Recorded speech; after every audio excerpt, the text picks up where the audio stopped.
Sejam muito bem-vindos a mais um episódio do nosso podcast Advocacia em Destaque do Instituto Veloso de Mello. Meu nome é Tatiana Del Águila e antes de fazer as apresentações, eu queria agradecer a participação da nossa convidada e dos nossos ouvintes. Nascida em Natal, veio para Brasília aos 14 anos e já aos 19 decidiu fazer direito após estagiar como ministro do TST.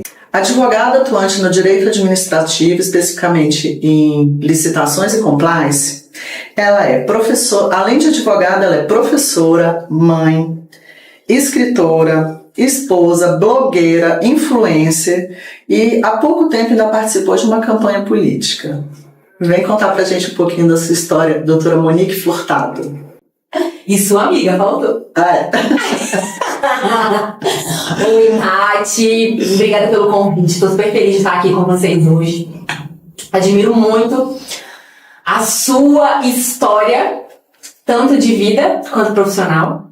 E admiro muito o Escritório Veloso de Mello e a iniciativa do Instituto. Eu agradeço as deferências e digo que é recíproco, né?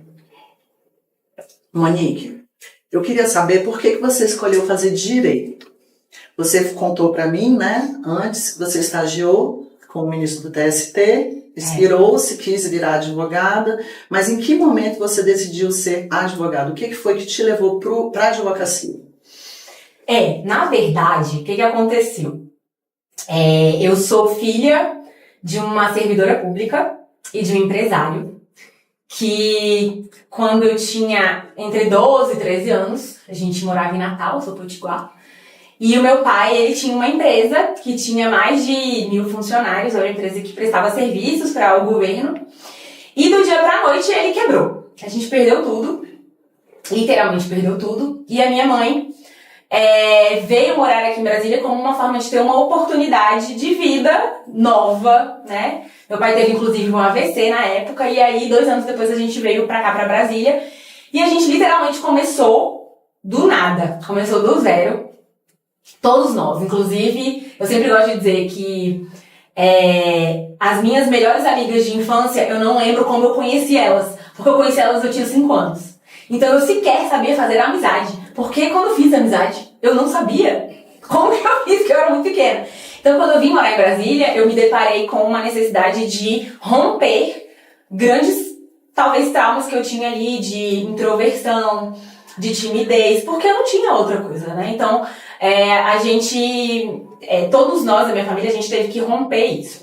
E aqui, a gente construiu uma vida em que eu, por exemplo, estudei, sempre tive boas notas, sempre tive muita facilidade em ter êxito nas coisas. Então, eu fui estudar numa escola com bolsa. Então, eu estudei no Galois, na época, que era a melhor escola que tinha, mas porque eu tinha bolsa. Eu fiz uma prova de bolsa, fui uma das primeiras colocadas e consegui estudar lá. Então, isso me deu uma possibilidade muito grande de conhecer pessoas, de ter amizades, mas também de entender que eu podia, né, que pelo meu esforço eu ia conseguir alcançar meus objetivos. Naquela época, meu pai me deu uma estratégia, porque a minha nota do PAS do primeiro ano não tinha sido muito boa. E aí, na época, eu ia entrar na UNB e a gente não tinha condição de pagar uma universidade particular. E aí ele falou, minha filha, escolhe um curso que seja de humanas. Aí a gente olhou os cursos ali e tal. Aí eu vi ciência política. Aí eu falei, então eu vou escolher ciência política. Mas você quer ciência política? Eu não fazia ideia do que era, mas era a nota que eu achava que eu ia poder, se eu tivesse determinada nota, eu ia passar. E assim eu entrei na ciência política, e aí, pouco tempo depois, eu já falei, cara, eu quero direito mesmo, mas eu não tenho paciência de estudar, de ir pro cursinho, porque sempre gostei de coisas mais rápidas, assim, eu falei, eu vou fazer na particular.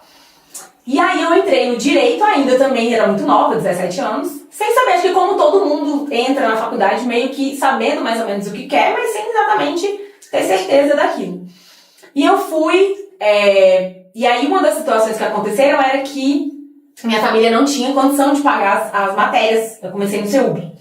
E aí eu comecei a pegar o máximo de matérias na UNB que eu podia pegar do direito, só que o direito na UNB também, eles fecham para que só a galera do direito possa pegar aquelas matérias. Então eu fui pegando o máximo de matérias possíveis para fazer complementação, até que chegou um tempo que não tinha mais como, E a mensalidade do seu tinha ficado muito cara e minha mãe olhou pra mim e falou, minha filha, vamos ter que trancar, se a gente não tem condição de pagar.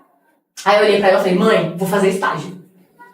E aí, joguei meus currículos, comecei a fazer estágio, chegou uma época que eu fazia 2 estágios. Fazia um estágio de manhã, um estágio à tarde, fazia CUB à noite e enrolava com matérias na NB, pedindo pra alguém assinar pra eu poder pagar a faculdade à noite. E aí isso, obviamente, deixou eu maluca, né? Deixou eu completamente doida, porque não tinha como você fazer 2 faculdades e 2 estágios num período de 24 horas. E aí eu tive que trancar o CUB.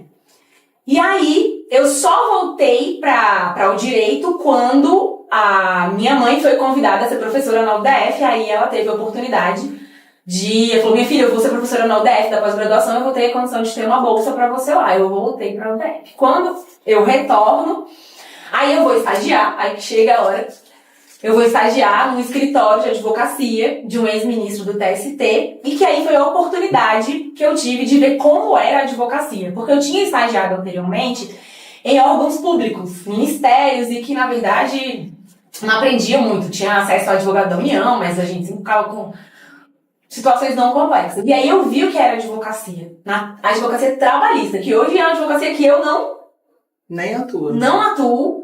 Mas a minha raiz, vamos dizer assim, o meu início teria sido na trabalhista, porque eu conheci grandes advogados que despachavam, que iam para os tribunais, que faziam carga de processo, na época eram processos físicos, eu fazia carga de processos gigantescos, de salto, carregando o carrinho uma vez eu nunca esqueci, que o escritório deles era no Brasil 21, e eu deixava o meu carro na torre. E aí entre a torre e o Brasil 21 tem o eixo monumental, né? E tem um semáforo ali. E aí eu tinha que chegar no TST com aquele carrinho cheio de processos gigantescos. Os processos chegam no TST eram, né? Todos enormes. E eu me lembro disso, que eu caí no meio da faixa de pedestre do sinal, o carrinho caiu, abriu, e o processo caiu tudo, espalhou no eixo monumental inteiro. E o sinal abriu, e eu lá correndo, botando os processos ali, morrendo de medo de ser atropelada, e as pessoas, graças a Deus, foram gente boa comigo, pra eu poder sair ali. Então foi lá nesse escritório que eu aprendi o que era ser advogada, que eu queria ser advogada. Foi ali que eu olhei e falei, cara, eu quero ser o que eu sempre chamo hoje. Eu quero ser uma resolvedora de problemas. Na hora que o processo caiu e você pensou, conseguir juntar isso tudo aqui, então é isso que eu quero fazer. Na verdade foi olhando eles ali, né, vendo o que eles faziam, que estava mudando a vida das pessoas, que a gente podia alterar o curso, ser alguém que gera vida, muitas das vezes. Porque é isso que a gente faz, né, na advocacia, eu acredito muito nisso. Transforma a vida das pessoas. A gente pode, e eu sou muito transformada em cada situação, na maioria das situações. É claro que tem algumas que a gente não tem transformação, mas é ser agente de transformação. Monique, quando eu te conheci, você trabalhava numa banca, né, aqui em Brasília. Sim. E algum tempo depois, né, alguns anos depois, você resolveu abrir seu escritório. E aí, concomitante, muito pouco tempo depois disso, você veio o primeiro filho, né? Veio a Maitê, sua primeira filha. Como que foi isso, assim? Primeira decisão, né, de abrir o seu escritório, pensar, vou seguir carreira solo, e já tão nova dentro dessa nova atividade, porque é totalmente diferente, né, quando a gente trabalha numa banca e quando a gente vai ter o nosso escritório, né? Já vi a maternidade. Hoje, eu olhando para trás, eu vi o tanto que foi desafiador, né? Agora que passou. Mas eu tive grandes oportunidades na minha vida. Eu acredito que tem gente que diz que é sorte. Eu tive sorte e eu estava preparada quando a sorte chegou. Porque não adianta ter só sorte, né? Eu estava preparada para quando o cavalo passou, eu sempre brinco com ele. As oportunidades vêm e eu sempre aceito elas. Eu subo em cima delas e eu aproveito. Então, quando eu tive a oportunidade de ir para o escritório de Juliano Costa Couto, eu agarrei a oportunidade, eu dei o meu melhor lá, fiquei muitos anos lá, me tornei sócia, junto com o Éder, que ainda, né, trabalha lá. E aí, durante um tempo, aprendi muito com o Juliano. Conheci pessoas maravilhosas em razão dessa oportunidade. Aprendi muito do que eu sei na advocacia com ele. E chegou um momento que eu senti necessidade de fazer outra coisa. Algo me incomodava, mas não era, Tati, não era algo tão nítido pra mim o que eu queria fazer. Tanto é que assim, as pessoas falam, você sempre quis ser dona de escritório? Você sempre pensou, não. Eu sabia que aquilo não estava mais me cabendo. Eu não estava mais cabendo naquela estrutura, eu não estava mais cabendo naquele lugar, eu não estava me sentindo mais feliz. Eu sabia que eu queria fazer uma outra coisa. E aí eu saí de lá. E na verdade eu saí sem saber o que eu ia fazer. Eu não saí de lá já preparada para abrir um escritório, para ter uma estrutura. Na verdade eu saí de lá e falei, cara, não sei o que eu vou fazer. Será que eu vou estudar para concurso? Será que eu vou... E eu tive muito apoio do meu marido, na época eu não tinha filho ainda, né? Obviamente, mas teve eu depois. Mas eu fui fluindo e aí as coisas foram acontecendo. Então, uma coisa que eu tinha muito medo quando eu saí do escritório, eu não me planejei para sair e abrir um escritório. E porque eu sempre achava, Tati, que eu não ia ter cliente. Então eu falava assim, eu não posso ter um escritório. Meu marido falava, você pode ter um escritório. Ele foi meu maior incentivador. Eu falava, de jeito nenhum, quem é que vai querer?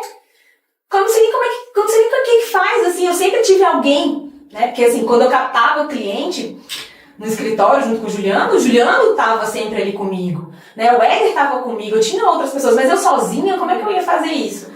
E aí as coisas foram acontecendo, as pessoas vinham me procurar, eu não fiz nenhum movimento de ir atrás de cliente, eu não fiz nenhum movimento de captação, as pessoas vinham até mim e as coisas foram acontecendo. E aí eu tive um ano em que as coisas começaram a acontecer e eu fui me adaptando a essa questão que foi acontecendo, sem saber muito para onde ir. Infelizmente, hoje, eu acho que se fosse hoje, eu teria feito de outra forma, eu teria me planejado, eu teria sido mais intencional nas minhas decisões. Eu fui muito mais emocional do que intencional, eu fui fluindo, eu fui aproveitando as coisas, mas sem ter nenhum objetivo traçado. E aí eu senti muita vontade de ser mãe, ao mesmo tempo, porque eu acho que tudo que eu fiz é sempre muito intenso. E aí, por que não, né? Ter um escritório, abrir um escritório e ser mãe junto. E aí eu acho que eu também não fiz essa coisa muito intencional. Eu falei, eu quero ser, não importa, eu não sei o que vai vir. Eu realmente não sou uma pessoa que tenho essa coisa de planejamento muito específica na minha vida. E aí eu fui mãe da Maitê, e quando a Maitê nasceu, com 3 meses, veio a pandemia. Então, na verdade, foi saída de escritório, início de algo que eu estava ainda maturando. Eu tive a ajuda de muita gente, inclusive sua, para eu poder conseguir chegar onde eu cheguei. Eu não cheguei em nenhum lugar sozinha. Então, a gente precisa ter redes, a gente precisa ter pessoas em que a gente possa confiar, a gente precisa ter pessoas que oportunizam a gente. Mas a gente, mais do que isso, a gente tem que estar pronta para quando a oportunidade vem, sabe? Então, eu acho que a advocacia, para mim, tá muito nesse sentido. Porque eu realmente gosto da advocacia, eu gosto de transformar a vida das pessoas, mas eu sempre fui muito atrás, né? Eu corri muito atrás, sem ter ninguém, Ninguém não, tem muita gente. Tem que mudar reformular isso. Eu não tinha pai rico. Pelo contrário, meu pai estava falido. Eu não tinha grana, eu não tinha nome específico ali. E uma das coisas que me ajudou, se eu puder falar assim, que me ajudou a chegar, conseguir construir o que eu construí, é eu não ter feito um planejamento de ver onde eu queria chegar. Porque talvez se eu tivesse visto que era muito longe, eu não teria ido. Mas não foi tão longe assim. Tem até uma frase que pra mim é a minha verdade, não sabendo que era impossível, foi lá e fez. Porque eu acho que o que eu consegui fazer na minha vida hoje é impossível. Mas você avaliando assim hoje, depois desse tempo, né? Agora você teve a Maitê, aí você estava começando já a estabilizar de novo, veio o Yuri, né? Que provavelmente sem planejamento também. O Yuri foi sem planejamento. A Maitê, ela foi planejada, mas ela planejada no sentido de eu querer ser mãe. Não planejada no sentido profissional. E o Yuri não foi planejado. Pois é, e aí nessas confusões que a vida nos leva, né, nessas decisões diárias, nessas situações que acabam, né, definindo o nosso destino, você teve outro filho, né, e aí você já estava começando de novo, e aí você fala, quando eu penso se fosse tão longe. Mas você já avaliando isso tudo, você já não acha que você conquistou bastante até agora? Com certeza. né? Porque assim, você tá super nova ainda, você nem chegou na metade da sua vida, né? Você ainda tá na primeira parte, né? Eu já tô chegando na metade, você nem nessa metade chegou. Então, assim, você também não acha que é muito gratificante também você olhar para você e reconhecer isso, que esse tão longe não estava tão longe quanto você imaginava também? Eu acho legal quando você fala isso, porque talvez falte um pouco de consciência minha, no sentido de também olhar para aquilo que eu consegui construir. Porque para eu conseguir talvez chegar até aqui, eu não tive tempo de parar para olhar.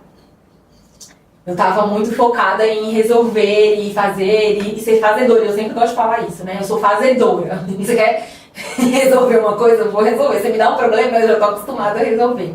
E isso faz com que a gente talvez se desconecte desse lugar de olhar para si, né? E de agradecer do que vem até aqui. Então esse inclusive é um exercício na minha terapia, no meu psicólogo, de olhar para isso e ter calma, né? Eu acho que esse é um movimento também, de eu ter calma, de eu me respeitar, de eu ser mais intencional nas minhas decisões, porque muitas decisões foram assodadas, não foram intencionais. Nessa coisa da oportunidade, de eu ter aprendido que eu tinha que ninguém ia fazer por mim.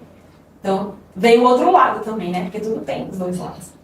Então, eu acho legal, acho que é um exercício de gratidão e de saber isso. Que eu não tô, né? Que talvez eu ainda tenha muito tempo, se Deus quiser, para viver e talvez para conquistar outras coisas de outras formas. Porque de fato você já conquistou muito, né? E de fato também você ainda quer conquistar mais, evidentemente. Mas na nossa profissão, as coisas elas são... Não, é um trabalho de formiguinha, né? Mas que a gente tem que estabelecer algumas metas.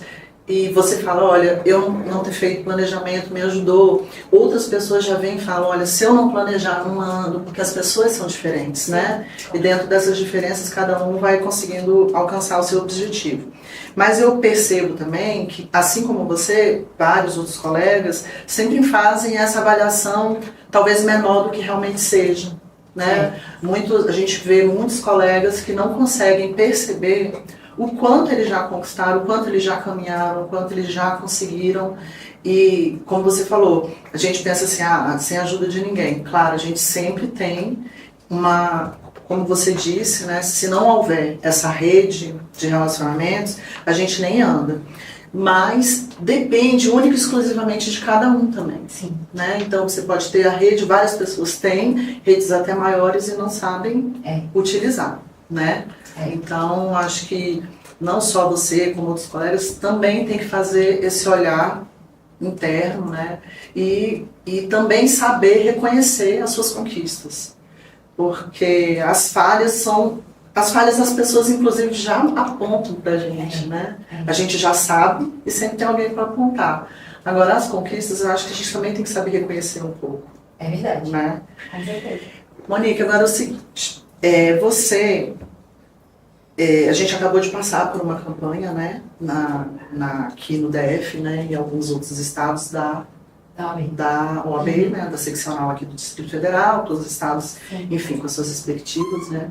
E você trabalhou num escritório que, emblematicamente, né, o seu ex-sócio, chegou lá, né, presidente da OAB, nosso querido, saudoso Juliano Costa Couto, e ele era de um grupo, né, aqui em Brasília a gente fala de cores, né, e ele era do grupo verde, né, a situação é do grupo laranja. E aí você teve a oportunidade, né? Apareceu para você foi convidada, né? Você conversou com alguns colegas, inclusive comigo. Agradeço sua consideração, porque historicamente eu sou do Grupo Verde, né? E aí você conversou, né? Avaliando se você deveria aceitar ou não, em relação, principalmente porque você foi sócia do Juliano. Né?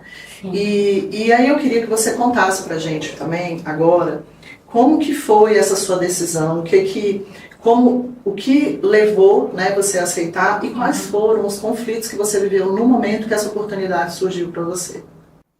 Então, Juliano Costa Couto foi presidente, né, no triênio de 2015 a 2018. E eu fui sócia dele nessa época. E durante a presidência do Juliano, eu estive dentro do escritório.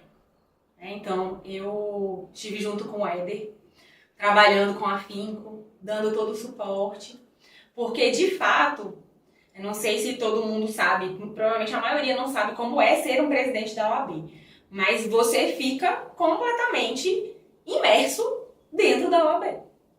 Então, e a OAB é muito legal, eu descobri isso. Realmente, assim, trabalhar com a ordem, tanto pelo propósito de estar defendendo a categoria, quanto os relacionamentos, quanto as tomadas de decisões, as questões estratégicas. A OAB, ela te desafia num nível diferente, sabe? Então, para poder o Juliano estar como presidente e hoje ser considerado, talvez não, ser considerado um dos melhores presidentes que a OAB do Distrito Federal já teve, eu tenho certeza que eu fiz parte de um pouquinho do pedacinho dessa história, para poder ele ter essa possibilidade de ele ir para a OAB e ele esquecer o escritório. Porque tinha vezes que o Juliano ficava uma semana sem aparecer, sem a gente saber o que ele estava fazendo, ao ponto dele ter essa confiança em mim e no Éder, né? Então, em razão disso, eu nunca tive espaço na OAB. Né? Eu nunca tive espaço nem na campanha, nas campanhas que tiveram. Eu nunca tive espaço dentro da OAB mesmo. Eu me lembro que eu consegui, depois de muito tempo, entrar numa comissão, porque não tinha como. Eu entendo esse movimento também que aconteceu, porque era necessário. Então, quando eu saí do escritório do Juliano e eu fui ter meu voo solo, eu me vi isolada. Eu me vi sozinha. Eu me vi com pouquíssimo networking. E na sequência disso veio a minha filha. E depois disso ainda veio a pandemia. Então, aquilo que eu já não tinha de networking, de grupos, de pessoas de relacionamento da área da advocacia, que era muito restrito, e eu vou falar aqui que você era uma das pessoas que eu tinha, e eu tinha muito poucas pessoas para me relacionar. E para quem está começando a advocacia, né, é importante saber que para você conseguir cliente, muitas das vezes, quem vai te indicar um cliente vai ser um outro advogado. Eu sempre digo isso, que quem mais indica o advogado é um colega, não é um outro. Exatamente, você precisa ter parceiros. Para você ter parceiros, as pessoas precisam te conhecer. Você precisa ter rede de relacionamento, você precisa ter networking. E eu fiquei isolada por muito tempo, né? Então, depois disso, veio o Yuri, meu segundo filho, e eu continuei isolada. Teve outra campanha no meio do caminho. Tiveram 2 campanhas no meio desse intervalo e eu decidi que eu não iria me envolver com absolutamente nada. E nessa última campanha da Ordem, eu tive um convite para participar e eu, no primeiro momento, a primeira coisa foi: não vou. Não quero, não me interesso, não me sinto confortável, não me sinto bem, me sinto até esquisita. E aí eu fui amadurecendo a ideia e pensei, mas por que eu não vou? Eu não tô num lado, eu não tô no outro lado, eu não recebi convite dessas pessoas, eu preciso me movimentar, eu tô isolada politicamente, eu tenho uma filha de 4 anos, um filho de 2 anos, eu praticamente não tenho vida social, então eu preciso me movimentar. Eu tenho um escritório que eu sou a líder do meu escritório e eu sou sozinha, de certa forma, ali, eu preciso me movimentar. E aí eu fui muito por essa perspectiva, né, de que eu tinha que eu precisava fazer amigos novos, que eu precisava me relacionar, que eu precisava entender o que era uma campanha de ordem, porque eu não participei das outras ativamente. Eu sabia que elas existiam. Eu até teve uma pessoa que veio falar comigo nessa campanha e falou assim: você participou da campanha de Juliano? Eu falei: não participei. Eu estava, mas eu estava como uma pessoa que passeava ao redor ali, né? Então eu praticamente não ia nem nos eventos que tinham. Quando tinham lá no escritório eu ia, no escritório de Juliano eu ia. Mas além disso eu não ia, não participava das coisas. E eu me encantei por esse mundo, por conhecer outras pessoas, ir nas subseções, fui em lugares que eu nunca fui. E aí eu aceitei esse convite, fiquei muito honrada pela oportunidade. Acho que primeiro ponto, sabe, Tati? Eu me senti muito honrada pela oportunidade que me foi dada. Que eu nunca tinha tido essa oportunidade. E aí eu me lembro que eu te liguei e falei, eu vou conversar com a Tati, porque a Tati foi quem me estendeu a mão. Em todos esses anos, ela sempre me escutou, ela sempre me orientou. E eu não queria fazer nada errado, eu não queria que fosse nada que fosse desagradável pra ninguém, que fosse ultrajante pra ninguém, muito menos pro Juliano, evidentemente, né? Que a minha história tá arraigada ali. E aí, amadurecendo ali, eu entendi que eu precisava fazer esse movimento. E foi um movimento que realmente me levou para outros lugares em razão de eu ter conhecido um mundo que eu não conhecia. E eu aprendi muito com as relações, com as pessoas. E eu me descobri, eu voltei, inclusive, eu digo, até no dia que houve que a gente soube que a gente tinha perdido, né, e tal, e me chamaram para falar no microfone, e eu falei isso, eu falei, nossa, eu quero agradecer, eu me sinto muito vencedora de estar aqui, porque eu me sinto resgatada, porque eu tava sozinha. Para encerrar, doutora Monique Furtado, eu quero saber qual é a maior dificuldade hoje, sozinha. Qual é a sua maior dificuldade para seguir a carreira de advogada? Tati, eu acho que para seguir a carreira de advogada, eu não me vejo com dificuldades. Eu me vejo com dificuldades para ser uma gestora, para ser uma dona de escritório.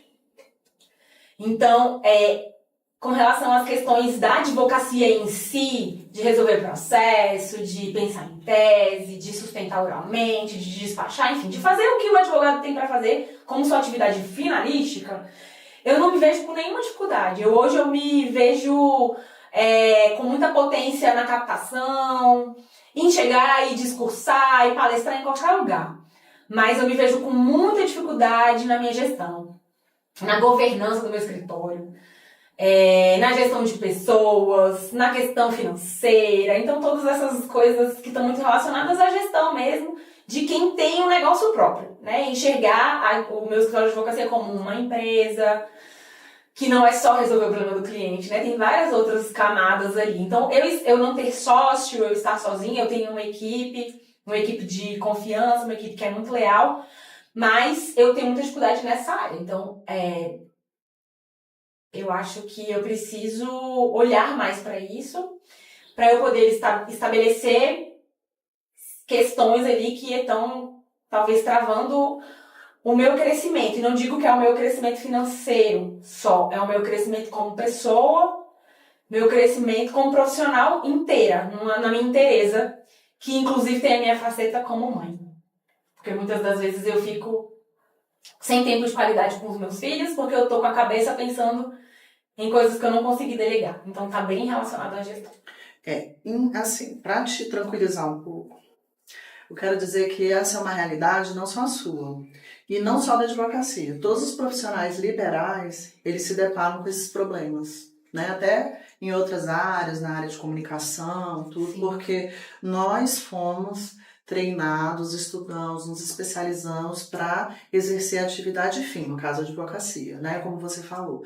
E essa parte de gestão, nós não fomos treinados, nós não fomos capacitados para isso, né? Inclusive a advocacia, ela começou, inclusive a gente aprende que não pode ter a visão mercantil, que é um erro, né? Então a gente já, quando entra na faculdade, tentam desvincular a advocacia de uma empresa, quando na verdade é totalmente uma empresa, gera empregos, paga tributos, né? Então ajuda na economia, então assim, é uma empresa de fato, e nós não somos treinados para isso.